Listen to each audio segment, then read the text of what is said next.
He laughs now. But in 10 minutes, I will watch him crawl on the floor and beg for a drop of mercy. Julian stands in the center of the St. Moritz Trust ballroom. He wears a tuxedo. He is a social climber. He is a trash in a tuxedo. He holds a crystal glass. He does not use his fingers to hold it. He pushes the heavy base of the glass onto my open palm. He presses down. He wants to feel my bones ache. He wants to see me tremble under the weight of his arrogance. Hold it steady, Elena, Julian snarls. He does not look at my face. He looks at the investors. He looks at the 700 guests who think he is a king. He pours red wine into the glass. The liquid reaches the rim. He does not stop. The wine spills over the edge. It is sticky. It is hot. It burns the skin on my hand. The deep red liquid stains my old faded coat. It drips onto the white marble floor. Don't move, Elena, Julian whispers. He leans so close I smell the cheap peppermint on his breath.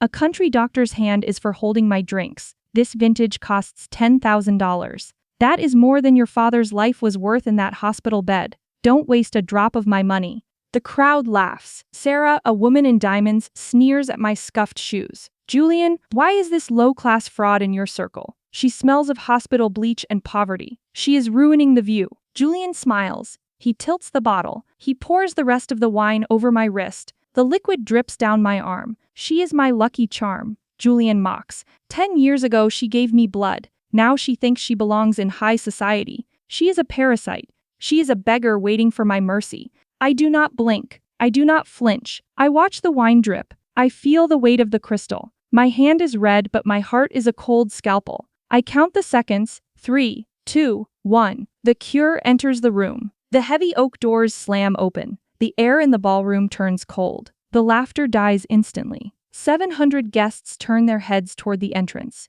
Gabriel Vance enters. He does not walk. He occupies the room. He owns the city. He stops 1 inch from me. He blocks the light. He smells of cold iron, leather, and power. Gabriel reaches out. He does not take the glass. He grabs my stained hand. His grip is hot. He pulls me toward his chest. He claims my body in front of the entire elite class. Who gave you permission to use her hand?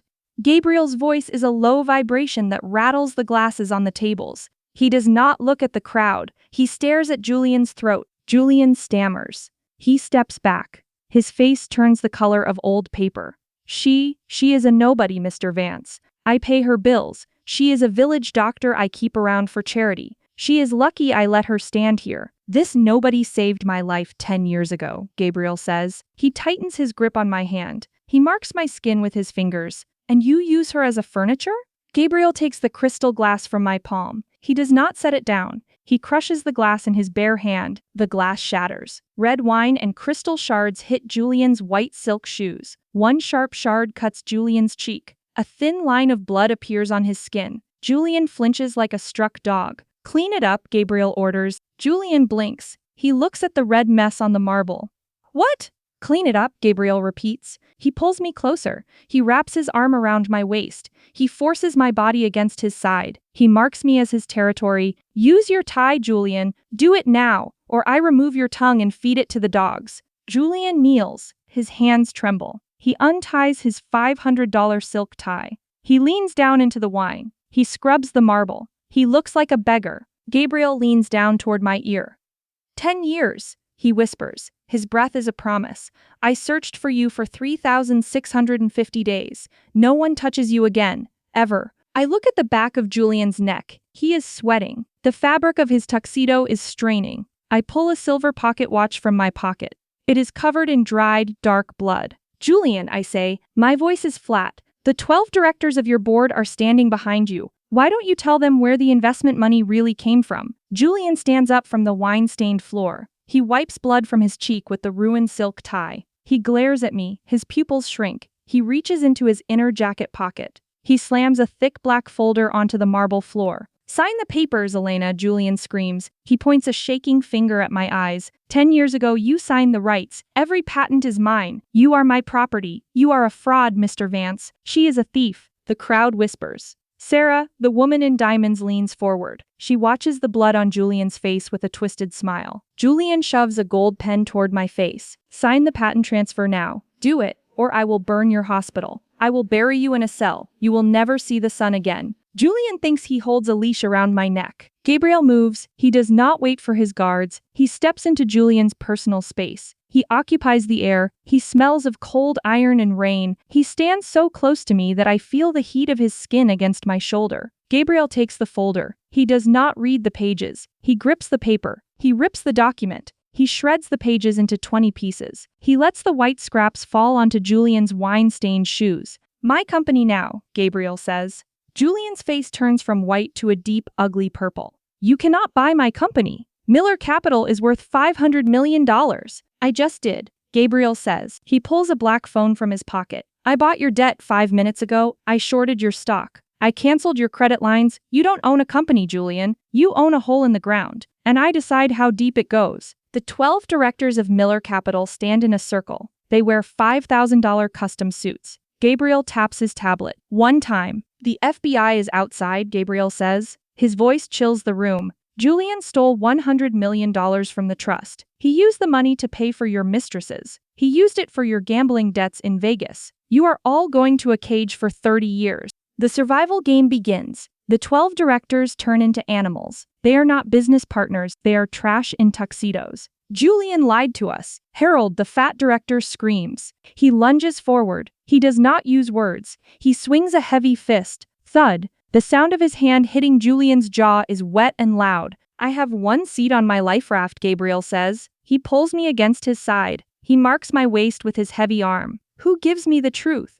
Who tells me where Julian hid the forgeries? Who tells me about the Russian offshore accounts?" Harold grabs the director next to him, Elias. He grabs Elias by the silk tie. He pulls. The fabric rips. The sound of expensive silk tearing is sharp. Harold slaps Elias across the face. Crack. Elias does not stop. He reaches out and tears the sleeve off Harold's jacket. They punch each other's faces until they are red and puffy. They reveal every dirty secret to save their own skin. "Elias has the transfer codes," Harold shrieks. He spits a broken tooth onto the floor. "He helped Julian buy the $2 million villa for his mistress. He has the records. Julian tried to poison the heart serum batch for the insurance money." Elias yells. He is missing a button on his shirt. He is no longer a gentleman. He is a predator. Sarah, the woman who laughed at my shoes, realizes her family business is tied to Julian's fraud. She sees the guards moving toward her. She panics. She does not look at Julian. She looks at my feet. Sarah steps forward. She rips the $10,000 pearl necklace from her neck. The string breaks. The pearls bounce on the marble floor like hail.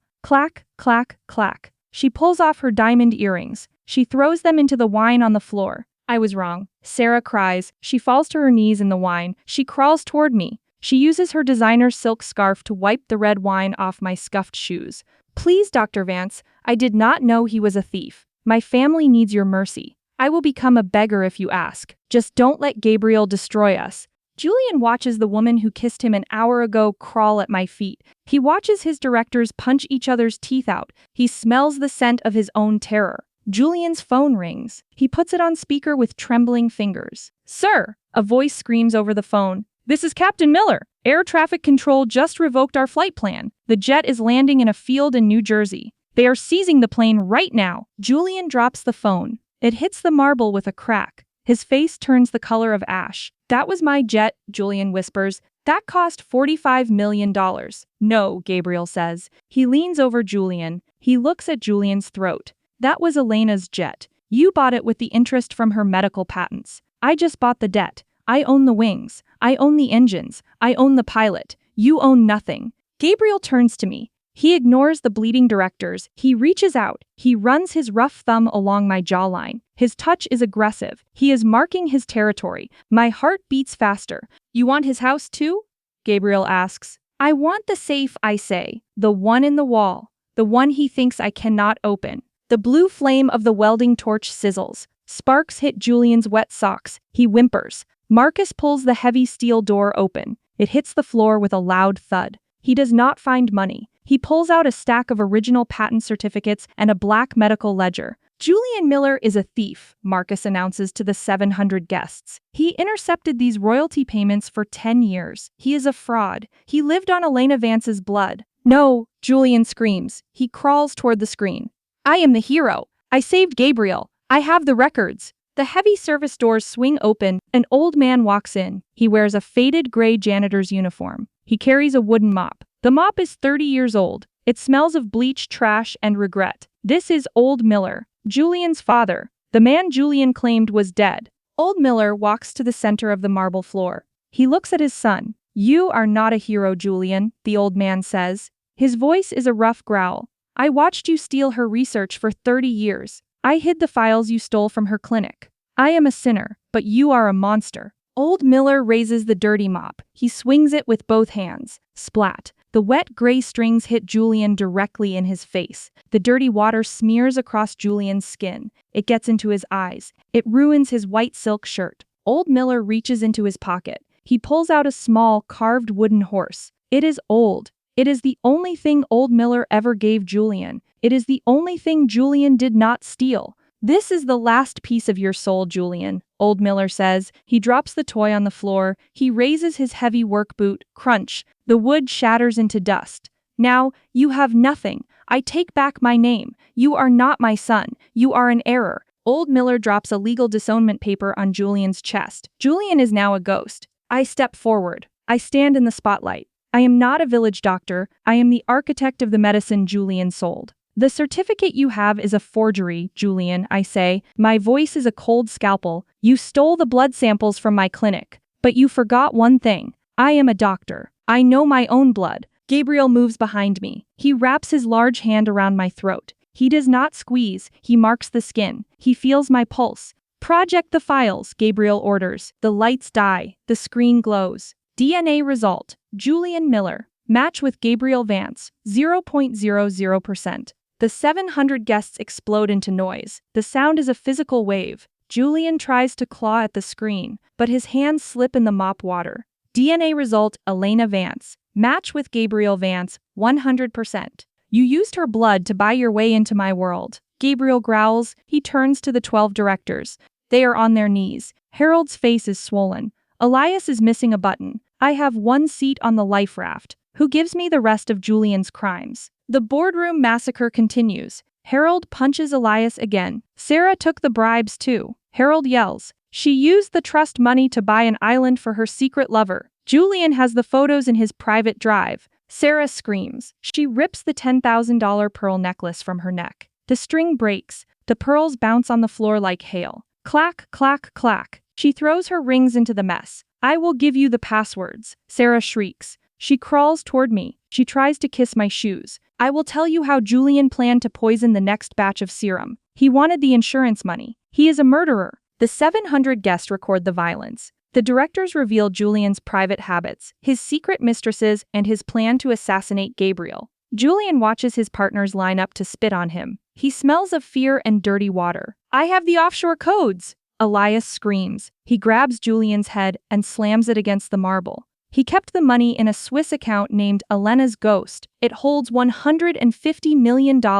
Gabriel pulls me back into his chest. He wraps his heavy arm across my waist. He claims my body. "Marcus," Gabriel growls, "weld his accounts shut. Take every dollar back, and throw these animals to the police." The guards grab Julian's armpits. They lift him off the floor. His feet do not touch the ground. He drags through the mixture of spilled wine, broken glass, and his own waste. He leaves a wet yellow trail across the white marble. 700 guests turn their heads. They do not look at Julian. They look at the ceiling. They look at their diamond watches. Julian Miller is a ghost. He is a glitch in the room. He is gone. "You are nobody, Julian," Gabriel says. His voice is a low vibration that rattles the air. "I deleted your name from every database in this city. By tomorrow morning, the world forgets you ever breathed." The guards push Julian through the heavy steel service doors. Slam! The lock clicks. Julian is outside. A violent rain falls in heavy sheets. Julian hits the wet pavement. His face slams into the mud by the trash bins. Crack. A sharp pain explodes in his jaw. Julian spits into the filth. A small piece of white porcelain hits the ground. He reaches for it with trembling fingers. It is his front tooth. He bought this fake tooth 10 years ago with the first check he stole from Elena's clinic. Now, the porcelain is shattered. He crawls in the mud, searching for a scrap of his stolen life. The dirty mop water from his father drips off his hair. He is a beggar in a ruined suit. This is the mirror karma. He ends where he began, in the dirt. Inside, the ballroom atmosphere shifts. The 700 billionaires see the blood on the floor. They see the 12 directors being handcuffed by the police. They look at me. Sarah, the woman who laughed at my coat, feels the fear in her throat. She realizes her husband's company lives on a Vance credit line. Sarah steps forward. She does not speak. She raises her own hand. Slap. The sound of her palm hitting her own cheek is loud. She does it again. Slap. Her skin turns bright red. Her expensive makeup smears. I am a fool, Dr. Vance, Sarah cries. She continues to slap her own face. Slap, slap. I am a low-class trash who did not recognize a queen. Please, do not let Gabriel cancel our contracts. I will crawl from here to your hospital if you ask. 10 other socialites join her. They fall to their knees. They tear off their silk scarves and use them to scrub the floor where Julian walked. They want to show me they are poor enough to serve me. They slap their own faces until their cheeks swell. They are no longer elite. They are sycophants begging for a scrap of mercy. Gabriel ignores the women. He turns to me. He does not ask for permission. He unbuttons his heavy black cashmere coat. He wraps the fabric around my body. He pulls the collar high, hiding my neck. He smells of cold iron, cedarwood, and leather. He places his hand on the small of my back. He squeezes. He claims my space. The car is waiting, Gabriel says. One billionaire steps forward. He bows his head until his forehead almost touches the floor. Ms. Elena, your heart serum research is the future of medicine. I offer $100 million for a 5-minute meeting. Gabriel steps in front of me. He blocks the man's view. He occupies my entire field of vision. She is the CEO of the Vance Trust. Gabriel growls, if you want her time, you talk to my lawyers. The fee starts at $500 million, and I will say no. She does not work for you. She is the world you live in. Gabriel leads me toward the exit. The crowd moves aside. Every head bows. Every eye stays on the floor. We walk into the cold rain. 10 black cars wait at the curb. The engines hum. Julian stands by the trash bins across the street. He sees the lights. He tries to run forward. He wants one more chance. One guard moves. He does not say a word. He pushes Julian back into the mud with one hand. Gabriel does not look at the alley. He treats Julian like air. Gabriel opens the door of the lead car. The interior smells of cream leather and Gabriel's power. He helps me inside. He slides in beside me. The space is small. He does not sit away. He presses his heavy leg against mine. The door shuts. The world is silent. Gabriel reaches out. He takes my hand. He looks at the red wine stain on my wrist. He pulls a white silk cloth from his pocket. He rubs my skin. He does not stop when the stain is gone. He rubs until my skin is hot. He rubs until my wrist turns red. Gabriel pulls a black tablet from the seat pocket. He opens a document. Sign this, Elena, he growls. I look at the screen. It is a total protection and surveillance agreement. Section 1. Elena Vance will not leave Gabriel Vance's physical sight for 24 hours a day. Section 2. Every room she enters must be swept for security by Gabriel's team. No male contacts are allowed without Gabriel's thumbprint approval. Section 3. Every drop of Elena's blood and every patent she creates belongs to the Vance private estate. She is the heart of the empire. She stays in the center of the fortress. This is not a contract, Gabriel, I whisper. This is a cage. Gabriel leans in. His lips brush my ear. He grips my waist until it hurts. This is a fortress. I will burn this city down before I let another man touch your hand. You saved me 10 years ago. That means your life is mine. You don't work for them. You stay in my shadow. My eyes will never leave your body. Sign it. He shoves a digital pen into my hand. His eyes are dark. They are hungry. He waits. I feel his heart beating. It is the rhythm I saved. It is the power I own. I sign the name. The car moves forward. The tires splash cold rainwater onto Julian's face as he crawls in the dirt. I watch him in the rearview mirror. He is a nameless ghost in the rain. The surgery is over. The debt is paid. The cage is locked. Drive, I say. Seeing Julian crawl in the mud for a piece of his fake porcelain tooth bought with stolen money is the ultimate definition of getting what you paid for in the worst way. Julian lost his name and legacy, but let's be honest, Gabriel's protection is effectively a high-end prison. Would you sign that pathological contract to get your revenge, or is the price of a golden cage just too high? Between us, I almost let Julian keep his dignity. But watching his father crush that wooden horse felt way more honest for a man who stole everything.